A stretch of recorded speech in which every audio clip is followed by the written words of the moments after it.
Tá, então, bom dia, nós somos a equipe 2, Invictus, vamos apresentar o trabalho em equipe compartilhado com várias matérias.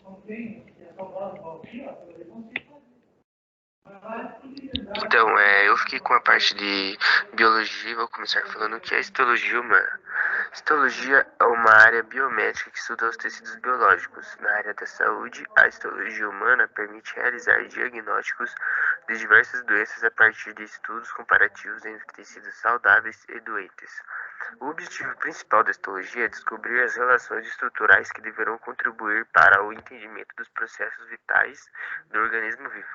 Seus métodos de estudo são bem diversificados, através de microscopia óptica, com o resultado mais detalhado com a microscopia eletrônica, tendo assim uma melhor e maior ampliação e seu maior poder de resolução. E também vou falar sobre o que é fisiologia humana. A fisiologia é o ramo da biologia que estuda o funcionamento dos organismos vivos, e nesse ramo preocupa-se com o entendimento do funcionamento do corpo humano, integrando desse modo conhecimentos químicos e físicos.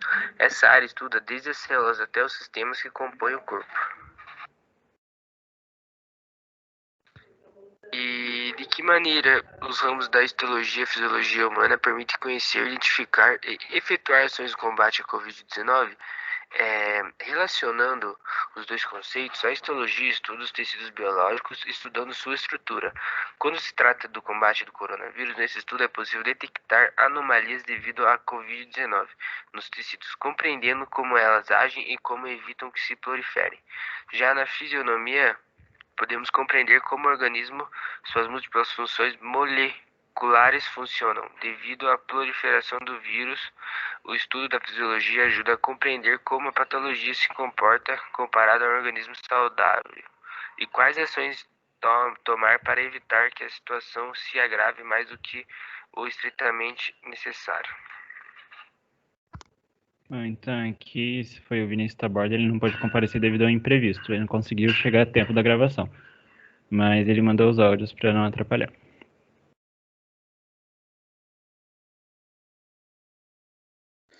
Bom, eu sou o Murilo, eu vou falar agora da parte de ciências aplicadas. No combate e prevenção à Covid-19, são usados os métodos de impressão 3D. Entusiastas da impressão 3D e até empresas estabelecidas no mercado estão usando a tecnologia para produzir com rapidez todo tipo de equipamento necessário, como protetores faciais e ventiladores mecânicos. Também tem a telemedicina. A telemedicina já existia antes da crise sanitária mundial.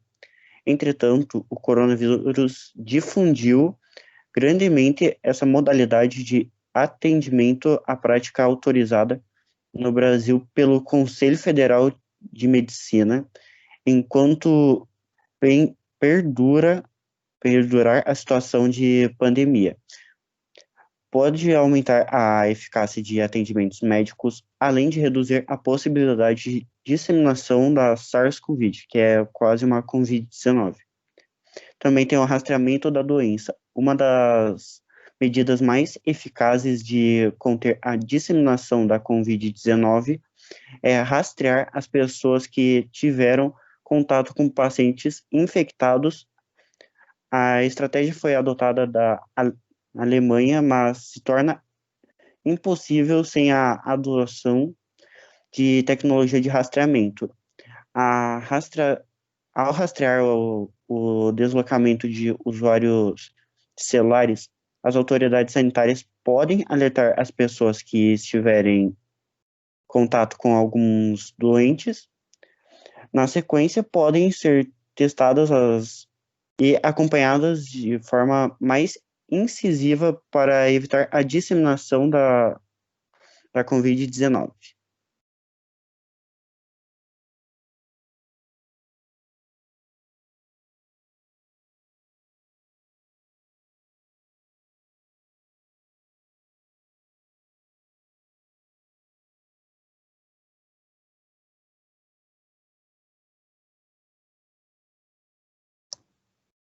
Sara, você tá mutada.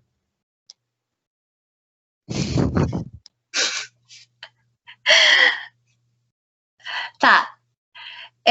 O respirador está relacionado ao conceito de frequência por conta do que o mesmo inflige à pessoa, ao paciente, né, que está usando o aparelho.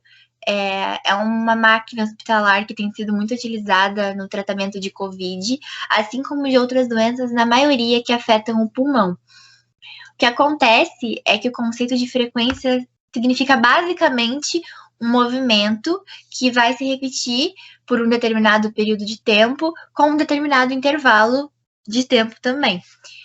E o aparelho respirador faz exatamente isso com a respiração. Ele faz com que as pessoas que não estão conseguindo respirar, que estão com a respiração falha, consigam respirar artificialmente.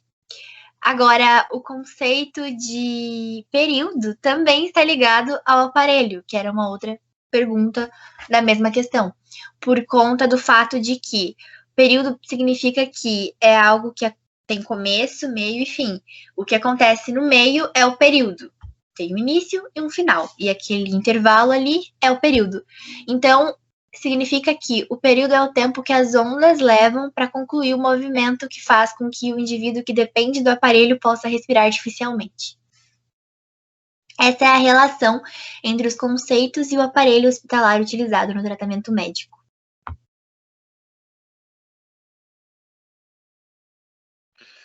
Bem, eu sou o Marcos e eu sou responsável pela parte de Química. Vou falar agora um pouco de algumas substâncias que são usadas no tratamento, que são, na verdade, não usadas em tratamento, e sim projetadas para um futuro tratamento, e algumas prevenções.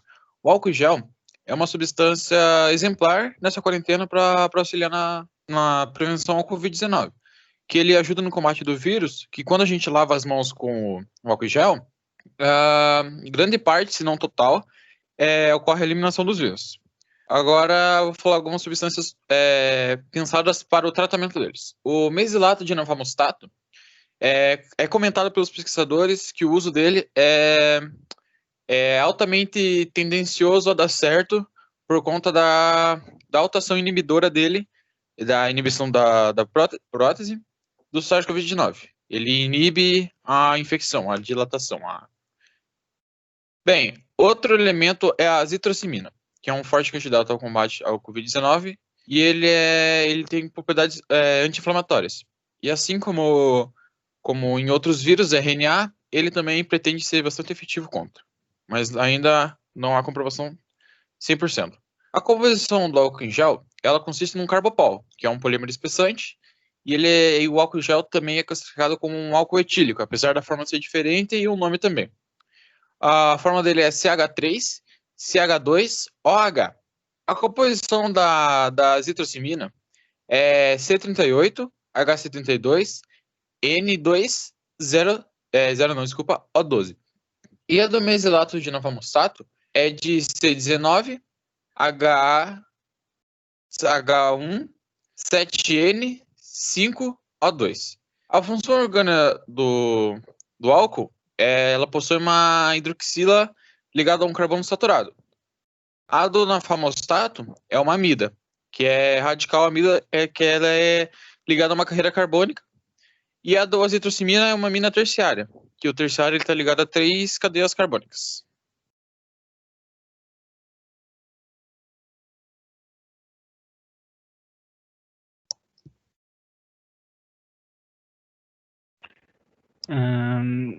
Então eu vou falar sobre a parte de oficinas tecnológicas, que consistia no desafio em que se tratava de 8 LEDs. Inicialmente, 4 LEDs deles vermelhos deveriam se acender. Eles deveriam ficar acesos durante o período de 10 segundos, e dando esse tempo, os LEDs que estavam acesos iriam se apagar e os 4 que estavam apagados iriam acender, ajudando assim, de acordo com o desafio de oficina, a ajudar no tratamento do Covid.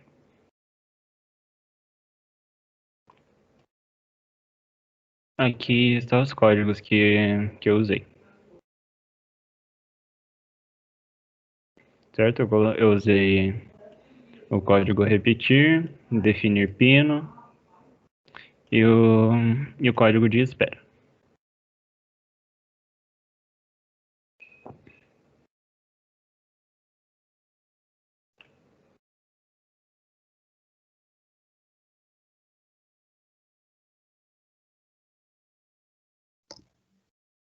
Bem, em meio a tantas notícias ruins de dor e sofrimento, há também notícias boas para se tirar dessa pandemia. Um exemplo de uma notícia boa é que, como a pandemia ela foi tão generalizada, ela foi mundial, todos os governos de todos os países, eles tiveram que investir na ciência, na educação, para poder fazer com que tenha uma maior apaziguação de toda essa poeira. E bem, alguns exemplos desses foram o que o Marcos comentou, como o álcool em gel, um possível tratamento, entre outros. E um outro lado da notícia boa, como a educação da higienização, é que a higienização com álcool em gel, ela não protege somente do Covid-19, ela protege também contra outros tipos de gripe e contra outros tipos de doença. É isso.